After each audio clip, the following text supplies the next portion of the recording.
Everyone আসসালামু আলাইকুম back to my YouTube channel Mehajabin Tasfia. তো অনেকদিন পর একটা ভয়েস দিয়ে একটা ভিডিও ছাড়লাম। তো এটা হচ্ছে তোমার চালতা মাখা। তো আমি ফার্স্টে চালতাগুলোকে ছোট ছোট পিস করে কেটে নিলাম, তারপর সিদ্ধ করে নেওয়ার পর এখানে আমি সিদ্ধ চালতা, শুকনা মরিচ, লবণ, চিনি একসাথে নিয়ে নিলাম আর চালতাগুলোকে একটু থেতো করে নিলাম। তো এখানে আমি শুকনা মরিচগুলোকে গুঁড়া করে নিলাম লবণ দিয়ে।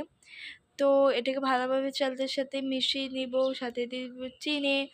গাইজ অনেকদিন পর ভয়েস দিয়ে ভিডিও চাচ্ছি, সবাই বেশি বেশি করে সাপোর্ট করবেন। তো এটা আমার হয়ে গেছে। তারপর আমি দিয়ে দেবো এখানে শুকনো তোমার কাঁচা মরিচ গুঁড়া। কার কার চালতা মাখা খেতে ভালোবাসেন তারা আমার ভিডিওতে এসে কমেন্ট করবেন। তো ফাইনালি আমার চালতা মাখা হয়ে গেছে, কেমন হয়েছে কমেন্টে জানাবেন। আল্লাহ হাফেজ।